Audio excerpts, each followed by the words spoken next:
മറ്റൊരു നന്ദിഗ്രാം പോലെ ആയിക്കൊണ്ടിരിക്കുകയാണ് ബംഗാളിലെ സന്ദേശ് ഖാലി.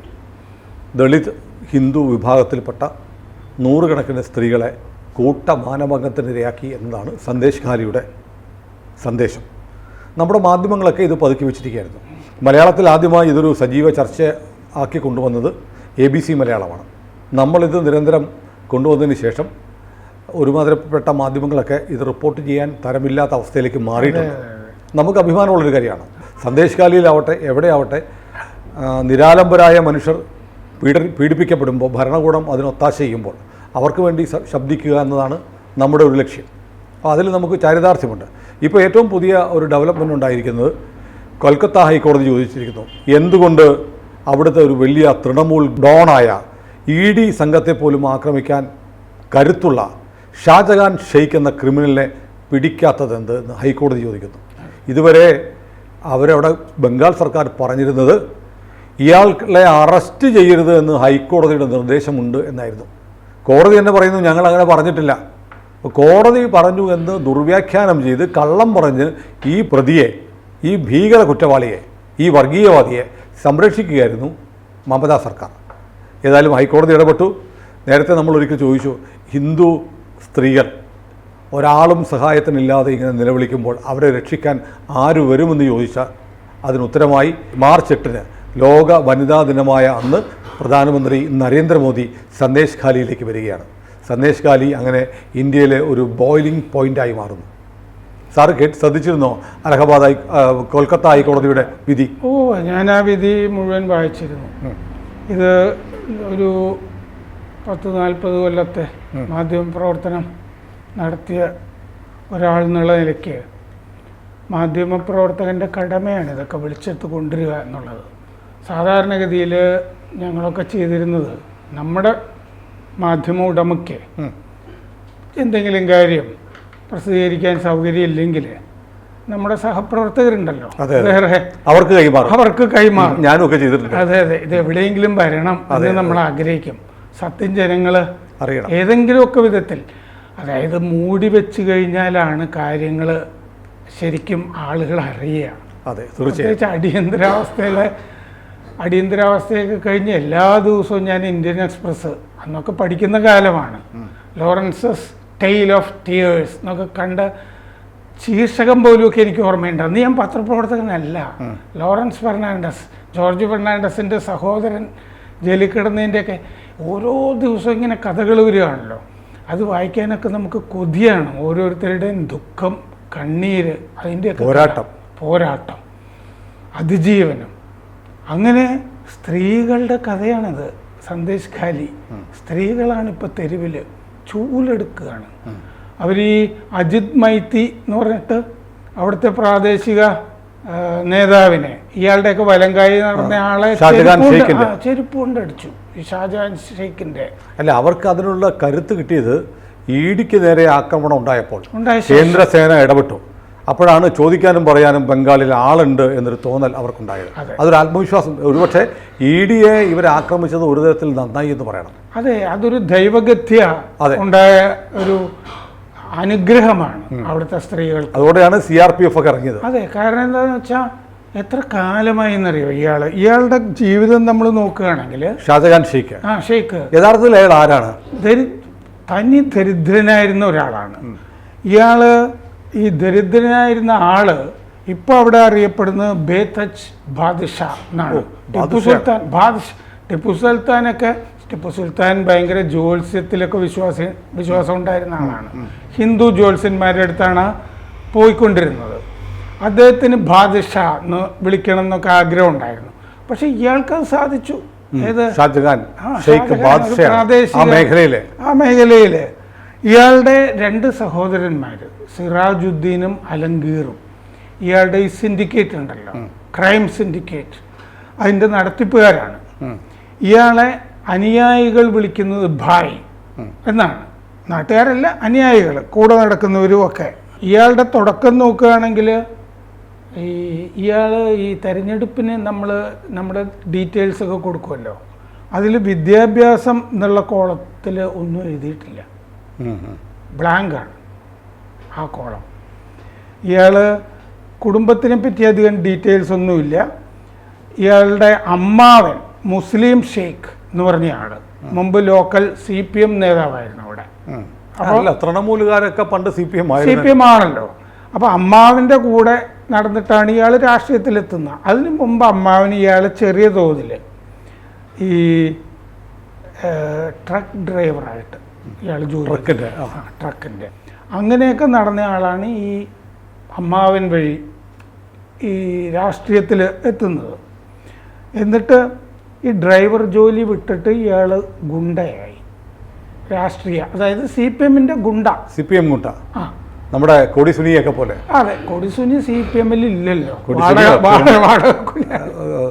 അയാൾ അനൂപ് കിർമാണി എന്നൊക്കെ പറയുന്ന പോലെ. അതെ, ധാരാളം അവർക്ക് ഗുണ്ടകളുണ്ടല്ലോ. ഇവരുടെ ബംഗാൾ വെർഷനാണിത്. അതെ, ആ ബംഗാൾ വെർഷനാണ്. ഇയാളപ്പോൾ പാർട്ടിക്ക് ഉതകുന്നത് എങ്ങനെയാണ്? അദ്ദേഹത്തിന് ബൗദ്ധികമായിട്ട് ഉതകാൻ പറ്റില്ല. ഒരു EMS ആകാനൊന്നും കഴിയില്ല. അപ്പോൾ അതുകൊണ്ട് അദ്ദേഹത്തിന് അറിയാവുന്ന പണി വിദ്യാഭ്യാസം ആ കോളം ബ്ലാങ്കാണല്ലോ. അപ്പോൾ അയാൾ CPM-ന്റെ ഗുണ്ടയായി ഭൂമി കച്ചവടങ്ങൾ, ചെറിയ ചെറിയ ഭൂമി കച്ചവടങ്ങളൊക്കെ ചെയ്യാൻ തുടങ്ങി അമ്മാവിൻ്റെ ഒക്കെ കൂടെ. 2009 CPM തോറ്റപ്പോഴും അവിടെ മൊത്തം തോറ്റുപോയല്ലോ.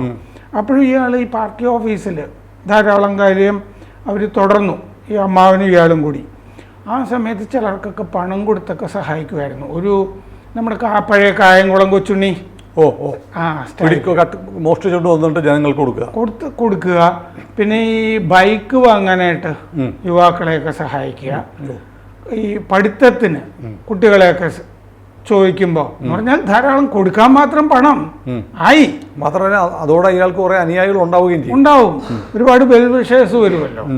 ഈ ബൈക്ക് കൊടുത്ത യുവാക്കളെയൊക്കെ ഇയാളുടെ സിൻഡിക്കേറ്റിന്റെ ഭാഗമായിട്ട് മാറ്റുകയാണ്, വെറുതെ അല്ല.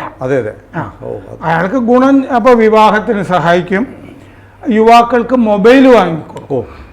നല്ലതാണ്, ആവശ്യത്തിന് വിളിക്കാനായിട്ടുള്ള ഒരു ആയുധം കൊടുക്കുകയാണ്. നീ ഇവിടെ വാ, ഒരു ചരടുണ്ട്, ഒരു പിടുത്തം അയാളുടെ കയ്യിലുണ്ട്. അങ്ങനെ 2013 ഇയാൾ CPM വിട്ടിട്ട് TMC-യിൽ വരുന്നത്. എന്ന് പറഞ്ഞാൽ എന്തൊക്കെയാണ് ചെയ്യേണ്ടത്, ഒരു ഗുണ്ടാപ്പണി എങ്ങനെയാണെന്നൊക്കെ ഉള്ളത് കൃത്യമായി ധാരണ അവിടുന്ന് കിട്ടി. ഇത് നമ്മൾ സുനിൽ ശ്രദ്ധിച്ചിട്ടുണ്ടോയെന്ന് അറിയില്ല. ഇയാൾ 2019 2 BJP പ്രവർത്തകരെ കൊന്നയാളാണ് ഇയാൾ. ശരി. അത് ഇവിടെ BJP-കാരും ശ്രദ്ധിച്ചിട്ടുണ്ടോ എന്ന് എനിക്കറിയില്ല. സുഗന്ധ മണ്ഡൽ ഒരു BJP പ്രവർത്തകൻ, 2 പ്രദീപ് മണ്ഡൽ. ആ കൊലക്കേസിലെ പ്രതിയാണ് ഇയാൾ. ആ കൊലക്കേസ് ഇപ്പോഴും നടക്കുന്നുണ്ട്, അതിൽ വിധിയൊന്നും വന്നിട്ടില്ല. എന്നിട്ട് പുറത്ത് നിർബാധം തുടരുന്ന ഒരു കൊലപ്പുള്ളിയാണ് ഇയാൾ. എന്നിട്ടാണ് ഇത് ശ്രദ്ധിക്കാതിരുന്നത്. ഇയാൾ TMC-യിൽ വന്നു കഴിഞ്ഞപ്പോൾ ഇയാളുടെ ഗുണ്ടാപ്പണി ഇത്യാദി കാര്യങ്ങളൊക്കെ ഉപയോഗിക്കുന്നൊരു മന്ത്രി, അയാളിപ്പോൾ പ്രസിദ്ധനാണ്, ജ്യോതിപ്രിയ മല്ലിക്. ജ്യോതിപ്രിയ മല്ലിക് പണ്ട് വനം മന്ത്രിയായിരുന്നു. പേരുണ്ട്. ഇയാൾ നേരത്തെ ഭക്ഷ്യമന്ത്രിയായിരുന്നു. ജ്യോതിപ്രിയ മല്ലിക് ഈ അവിടുത്തെ ഈ റേഷൻ കുംഭകോണം എങ്ങനെയാണെന്ന് വെച്ചാൽ, ഈ സാധാരണ റേഷൻ വഴി പാവപ്പെട്ടവർക്കൊക്കെ കൊടുക്കേണ്ട അരിയുണ്ടല്ലോ, അത് മറ്റേ സ്വകാര്യ കടകളിലേക്ക്. ആ കേസിലാണ് ഇയാളെ ED അറസ്റ്റ് ചെയ്യാൻ. അതാണ് ED കേസ്. ഇയാളും അതിൽ പ്രതിയാണെന്നർത്ഥം. മന്ത്രി പ്രതിയായ കേസിൽ, ചില്ലറ കേസല്ല, മന്ത്രി പ്രതിയായ കേസ്. മന്ത്രിയായിരുന്നല്ലോ. അതെ. അപ്പോൾ അവർക്ക് കിട്ടുന്ന, അതുപോലെ തന്നെ ഈ നെൽ കർഷകർക്ക് കിട്ടുന്ന മിനിമം സപ്പോർട്ട് പ്രൈസ്, താങ്ങുവില, അത് പിഴിയുക, എക്സ്റ്റോർഷൻ, അതും ഈ മല്ലിക്കിൻ്റെ ഭാഗമായിരുന്നു. ഇയാൾ അതിൽ വിദഗ്ധനാണല്ലോ. അത് 10,000 കോടി രൂപയുടെ കുംഭകോണമാണ്. 10,000 കോടി രൂപയുടെ അഴിമതി കേസിലെ പ്രതിയാണ് ഈ മല്ലിക്. മന്ത്രിയും ഷാജഹാനും ഒരറ്റത്ത്. 10,000 കോടി രൂപ. അതെ, ബംഗാളിലെ റേഷൻ മുഴുവൻ അടിച്ചു മാറ്റി. നമ്മൾ വെറുതെ റേഷൻ അഴിമതി. അതാണ് ഞാൻ ഇതൊന്ന് ചെക്ക് ചെയ്തത്. ഇതെന്താണ്? കേന്ദ്രം കൊടുക്കുന്ന റേഷൻ മുഴുവൻ ഇവർ മറിച്ച് വിൽക്കുകയായിരുന്നു. അതെ, മറിച്ച് വെക്കുകയായിരുന്നു. സ്വകാര്യ കടകളിൽ അരിയൊക്കെ ആയിട്ട് വിൽക്കുകയായിരുന്നു. താങ്ങുവില എന്നൊക്കെ പറഞ്ഞ് കർഷകർ സമരം നടത്തി ഈ താങ്ങുവില അടിച്ചു മാറ്റുന്നുണ്ടായിരുന്നു. അത് നമ്മുടെ പല പത്രങ്ങളിൽ ഇപ്പോൾ പറയുന്നത് ഇപ്പോഴും റേഷൻ കുംഭകോണത്തിലെ പ്രതി വെറുതെ 10,000 കോടിയുടെ റേഷൻ കുംഭകോണം. ഈ മന്ത്രി സുനിൽ കണ്ടിട്ടില്ല ഇയാളുടെ വീട്ടിൽ ഈ അലമാരകളിലുമൊക്കെ നോട്ട് കെട്ടുകളൊക്കെ ഇരിക്കുന്നതൊക്കെ വിഷ്വൽസ് ഒക്കെ ആയിട്ടൊക്കെ വന്നിരുന്നു. അയാളാണ് ഈ മന്ത്രി. അയാള് വളരെ കുപ്രസിദ്ധനായിട്ടുള്ള ഒരാളാണ്. അത് ഓപ്പൺ മാർക്കറ്റിലേക്ക് ഈ റേഷനരി തിരിച്ചുവിട്ടതാണ് ആ കുംഭകോണ കേസ്. പിന്നെ ഈ സപ്പോർട്ട് പ്രൈസിൻ്റെയും ഇയാൾക്കിപ്പോൾ നമ്മൾ നോക്കുമ്പോൾ 5, അതായത് അവിടെ ഈ സുന്ദർബാൻസിലാണിത്. ആ സുന്ദർബാൻസിൽ ഈ പുസ്തകം എഴുതേണ്ട ഘട്ടത്തിൽ ഈ ദീപ്തസ്യ ജാഷ് എന്ന് പറഞ്ഞൊരു എഴുത്തുകാരൻ, അദ്ദേഹം ബംഗ്ലാദേശിലെ നിന്ന് വരുന്ന അഭയാർത്ഥികളെ പറ്റി പുസ്തകം എഴുതാനായിട്ട് അവിടെ ഇടയ്ക്കിടയ്ക്ക് പോകുന്ന ആളാണ്. അപ്പോൾ അദ്ദേഹം പറഞ്ഞ കുറേ കാര്യങ്ങൾ ഞാൻ വായിച്ചു. അദ്ദേഹം പറഞ്ഞിട്ടുണ്ട്, ഈ ഷെയ്ഖ് ഷാജഹാൻ്റെ ബാപ്പ മസീബൂർ മൊല്ല, അയാൾക്ക് 2 ഭാര്യമാരുണ്ടായിരുന്നു. ഒരാൾ ബംഗ്ലാദേശിലായിരുന്നു. ഈ അതിർത്തിക്ക് അപ്പുറമൊക്കെ കിടന്നിട്ടുള്ള ഇല്ലീഗൽ ട്രേഡ് ഈ കുടുംബത്തിന് പിന്നീട് ഈ ഷെയ്ഖ് ഷാജഹാനും ഒക്കെ ഉണ്ടായിരുന്നു എന്ന് അതിൻ്റെ അകത്ത് പറയുന്നുണ്ട്, ഇയാളുടെ കേസുകളിലുമൊക്കെ. അപ്പോൾ ഇങ്ങനെ ഉള്ള ഒരു ഇയാൾക്കിപ്പോൾ നോക്കുമ്പോൾ 5 ഈ പലാഷ്യൽ ബംഗ്ലൗസ്, വലിയ വീടുകളുണ്ട്. ഇയാൾ ഒരു സ്ഥലത്ത് താമസിക്കുന്നു, ഇയാളുടെ സഹോദരൻ ഈ അലങ്കീർ വേറൊരു സ്ഥലത്ത്, ഈ സന്ദേശ് ഗാലിയിൽ തന്നെ ഗ്രാമത്തിൽ താമസിക്കുന്നു. ഷാജഹാൻ അഗുഞ്ചിപ്പാറ എന്ന് പറഞ്ഞ സ്ഥലത്താണ്, അലങ്കീർ സർബേരി എന്ന് പറഞ്ഞ സ്ഥലത്താണ് താമസിക്കുന്നത്. ശരിക്കും അവിടെ ഒരു സാമ്രാജ്യം കെട്ടിപ്പടുത്തിട്ടുള്ള ആളാണ് ഈ ഷെയ്ഖ് ഷാജഹാൻ. അതായത് നമ്മൾ ഈ പറയുമ്പോൾ ഒരു കാര്യം കൂടെ പറയാനുണ്ട്. ഈ സുന്ദർബൻസ് എന്ന് പറയുന്നത് ബ്രഹ്മപുത്ര നദിയിലെ ഏറ്റവും വലിയ ശുദ്ധജല ദ്വീപാണ്, ലോകത്തിലെ ഏറ്റവും വലിയ. സാധാരണ ദ്വീപുകൾ കടലിലാണ് ഉണ്ടാകുന്നത്, കടലിലും കായലിലും. അപ്പോൾ നദിയിലുണ്ടാകുന്ന ഏറ്റവും വലിയ ദ്വീപാണ് സുന്ദർബൻസ്, അല്ലേ? അതെ. അപ്പോൾ അവിടെ എന്ന് വെച്ചാൽ ചതുപ്പ് പ്രദേശങ്ങളും ഒക്കെ ധാരാളമുണ്ട്. അത് മാത്രമല്ല, അതെ അതെ, ഒറ്റപ്പെട്ട സ്ഥലമാണ്, കിലോമീറ്ററുകളോളം വ്യാപിച്ചു കിടക്കുന്ന വലിയ ദ്വീപാണ്. അപ്പൊ അവിടെ ഒരു അക്രമമൊക്കെ ഉണ്ടായാൽ അവിടെയുള്ള ആളുകൾക്ക് രക്ഷപ്പെടാൻ മാർഗമില്ല. അതാണല്ലോ അതും ഹിന്ദുക്കളെ കൂട്ടക്കൊല ചെയ്തതാണ്. ബംഗ്ലാദേശിൽ നിന്ന് വന്ന അഭയാർത്ഥികളായ പട്ടികജാതി ഹിന്ദുക്കളെയാണ് CPM-കാർ നൂറുകണക്കിന് ആളുകളെ കൊന്ന് കുഴിച്ചു മൂടിയിട്ട് ലോകം അറിഞ്ഞില്ല. 2500 പേര്. അതെ, അത്രയും പേരെ കൊന്ന് കുഴിച്ചു കൂടിയ മണ്ണാണ് സുന്ദർബൻസിലെ മാരിജാപ്പിയിലെ. അത് ലോകം അറിയാതിരുന്നതിന് കാരണം ഈ ബ്രഹ്മപുത്രയിൽ ഒറ്റപ്പെട്ട് കിടക്കുന്ന ഒരു ദ്വീപാണ്. അവിടെ നിന്ന് പുറം ലോകത്തേക്ക് എത്താനുള്ള കമ്മ്യൂണിക്കേഷൻ സംവിധാനമില്ല, യാത്രാ സൗകര്യമില്ല, ഒന്നുമില്ല. അപ്പോൾ ഇവിടെ ഇയാളെപ്പോലെ വലിയ സ്വാധീനമുള്ള ഒരു ക്രിമിനലും സംഘവും സ്ത്രീകളെ വേട്ടയാടാൻ തീരുമാനിച്ചാൽ അവർക്ക് ഇരയാവുക എന്നല്ലാതെ വേറെ മാർഗമൊന്നുമില്ല. ഇങ്ങനെയാണ് അവിടെ സംഭവിച്ചു കൊണ്ടിരുന്നത്. ഈ സംഭവവികാസങ്ങൾ ED ഉദ്യോഗസ്ഥരെ ഈ പറഞ്ഞ 10,000 കോടിയുടെ റേഷൻ അഴിമതി അന്വേഷിക്കുന്നവർ ഇവിടെയും വരണമല്ലോ. അതിൽ ഇൻവോൾവ് ആയ ആളുകൾ അവർ വന്നപ്പോൾ ഇയാൾ ഈ ഗുണ്ടാപ്പണി അവരുടെ എടുത്തുകൊണ്ടാണ് ഈ വിവരങ്ങൾ മുഴുവൻ പുറത്തു വരുന്നത്. അല്ലെങ്കിൽ സന്ദേശകാലി പോലും അറിയില്ലായിരുന്നു ഈ സംഭവങ്ങളൊന്നും. ലോകം അറിയില്ല. ബ്രഹ്മപുത്ര എന്ന് പറയുന്നത് നമ്മുടെ സങ്കല്പത്തിലുള്ള നദിയൊന്നുമല്ല, കടൽ പോലെയുള്ളൊരു നദിയാണ്. അതായത് കാണാൻ കഴിയില്ല. നമ്മളിപ്പോ ഈ കോടതി വിധി നോക്കുമ്പോ ഈ ശരിക്കും ഭരണം അനന്തരവനാണല്ലോ. മമതാ ബാനർജിയുടെ, അഭിഷേക് ബാനർജി എത്രയോ കേസുകളിലൊക്കെ പ്രതിയാണ്. അപ്പൊ അഭിഷേക് ബാനർജിയാണ് പറഞ്ഞത് പിന്നെ ഈ കേസിന് ഹൈക്കോടതിയുടെ സ്റ്റേ ഉള്ളതുകൊണ്ടാണ് ഞങ്ങൾ അറസ്റ്റ് ചെയ്യാതിരിക്കുന്നത്. അയാൾ ഒളിവിലാണെന്നും ചിലപ്പോൾ അഭിഷേക് ബാനർജിയുടെ വീട്ടിൽ കൽക്കട്ടയിലായിരിക്കുമെന്നും ഒക്കെ പുറത്തു വരണ്ടെന്നുള്ളതാണല്ലോ. അപ്പോൾ അഭിഷേക് ബാനർജിയാണ് സ്റ്റേ ഉണ്ടെന്ന് പറഞ്ഞു. അപ്പോൾ കോടതി കഴിഞ്ഞ ദിവസം പറഞ്ഞത് എന്താ? കോടതി പറഞ്ഞ് സ്പെഷ്യൽ ഇൻവെസ്റ്റിഗേഷൻ ടീമൊന്നും ഇതിൽ വേണ്ട, അത്തരം കാര്യങ്ങൾക്കാണ് അന്നൊരു സ്റ്റേ കൊടുത്തിരുന്നത്. ഒരു FIR ഉണ്ടല്ലോ, FIR അനുസരിച്ച് അന്വേഷിക്കേണ്ട ബാധ്യതയുണ്ടല്ലോ. അതുകൊണ്ട് നിങ്ങൾ പത്രങ്ങളിൽ പരസ്യം ചെയ്യുക, ഇങ്ങനൊരു കേസുണ്ട് ഇയാൾക്കെതിരെ, അബ്സ്കോണ്ടിങ് ആണ്, ഈ വക കാര്യങ്ങളൊക്കെ ആ പത്രത്തിൽ പരസ്യം വരുമ്പോഴെങ്കിലും നമ്മുടെ എഡിറ്റർ അറ്റ് ലാർജ് രാജഗോപാൽ കാണാൻ സാധ്യതയുണ്ടെന്ന് തോന്നുന്നു, ഇല്ലേ? അതെ അതെ. വിവരം അദ്ദേഹം അറിഞ്ഞതായിട്ട് ഇതുവരെ ഇല്ല, വന്നിട്ടില്ല. അപ്പൊ രാഹുൽ ഗാന്ധി അറിഞ്ഞിട്ടില്ല. അറിഞ്ഞിട്ടില്ല. KC വേണുഗോപാൽ അറിഞ്ഞിട്ടില്ല. CPM-ന്റെ ആളുകൾ ദേശാഭിമാനി പത്രത്തിൽ ഇപ്പോൾ ചെറിയൊരു വാർത്ത വരുന്നുണ്ട്. അതാണ് അവിടെയാണ് വൃന്ദാക്കാരായിട്ട് പോയി. നമ്മുടെ റഹീമിന്റെ സംഘടനയില്ലേ DYFI, അതില് മീനാക്ഷി മുഖർജി പോയി. രണ്ടുപേരെ അങ്ങോട്ട് കയറ്റിയില്ല പോലീസ്.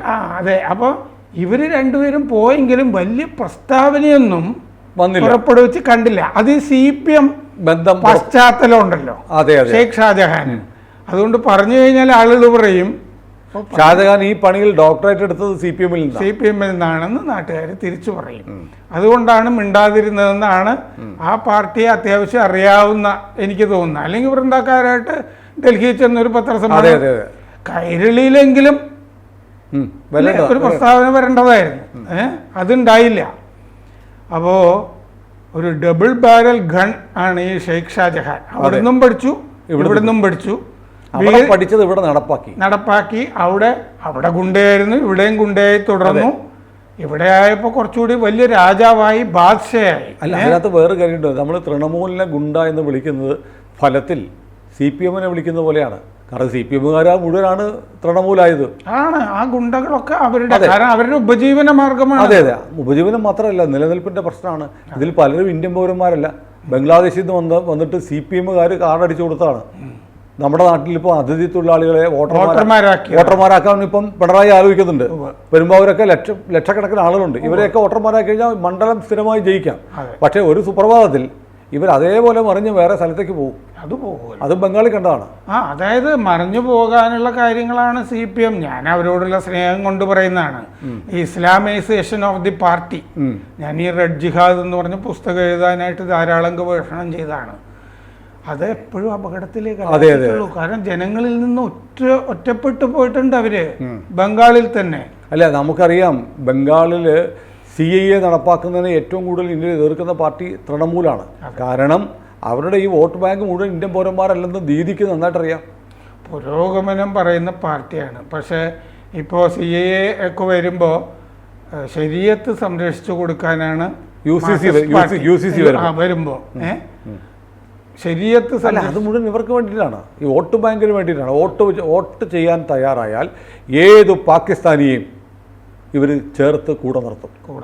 മമതയായാലും CPM ആയാലും. ഏതായാലും നരേന്ദ്രമോദി 6-ാം തീയതി അവിടെ എത്തുന്നതിന് മുമ്പ് ഒരുപക്ഷെ ഷെയ്ഖ് ഷാജഹാനെ മോനെ കുട്ടാ വാ എന്നൊക്കെ പറഞ്ഞ് ഒരുപക്ഷെ മമത പ്രീണിപ്പിച്ചൊരു അറസ്റ്റ് നാടകം നടത്താൻ സാധ്യതയുണ്ട്. സ്വന്തം വീട്ടിൽ നിന്ന് പിടിച്ച് പോലീസിന് കൈമാറും. എന്നിട്ട് നുള്ളി നോക്കി മണ്ണ് പോലും വാരിയിടല് പൊന്നുമോനാണ് എന്ന് പറയുമായിരിക്കും. ഏതായാലും സന്ദേശകാലി മറ്റൊരു നന്ദിഗ്രാം ആയി മാറുമോ ഇല്ലയോ എന്ന് നമുക്ക് ഈ തെരഞ്ഞെടുപ്പ് കാലത്ത് അറിയാം. നന്ദിഗ്രാമിനേക്കാൾ വലുതായിട്ട് വരുമല്ലോ. കാരണം അന്നത്തേക്കാൾ മാധ്യമങ്ങൾ ശക്തമാണ്. മോദിയുടെ മലയാള മനോരമ ഇതിന്റെ ഒരു വിവരം ചെറുതായിട്ട് പറയുന്നത് ഇന്നാണ്. അതെ, അടുത്ത വെള്ളിയാഴ്ച നരേന്ദ്രമോദി അവിടെ എത്തുന്നതോടുകൂടി, കാരണം എല്ലാവരും പോയവരെല്ലാം അവർ തടഞ്ഞു, കേന്ദ്രമന്ത്രിമാരെ വരെ തടഞ്ഞു. പക്ഷേ ഇന്ത്യൻ ടീമിനെ തടഞ്ഞു. ഇന്ത്യൻ പ്രധാനമന്ത്രി പോയാൽ തടയാൻ പറ്റില്ലല്ലോ. മമതയ്ക്ക് അതിനുള്ള കെൽപ്പും കോപ്പുമില്ല. അപ്പോൾ അതുകൊണ്ട് തടയാൻ പറ്റാത്ത അപ്രതിരോധ്യനായ നരേന്ദ്രമോദി അടുത്ത ആഴ്ച സന്ദേശ് കാലിയിലേക്ക് വരികയാണ്. കൂടുതൽ സത്യങ്ങൾ ലോകം അറിയട്ടെ. കൂടുതൽ വാർത്തകളും വിശേഷങ്ങളും നിങ്ങളിലേക്ക് എത്താൻ ABC മലയാളം സബ്സ്ക്രൈബ് ചെയ്യുക, ബെൽ ബട്ടണും അമർത്തുക.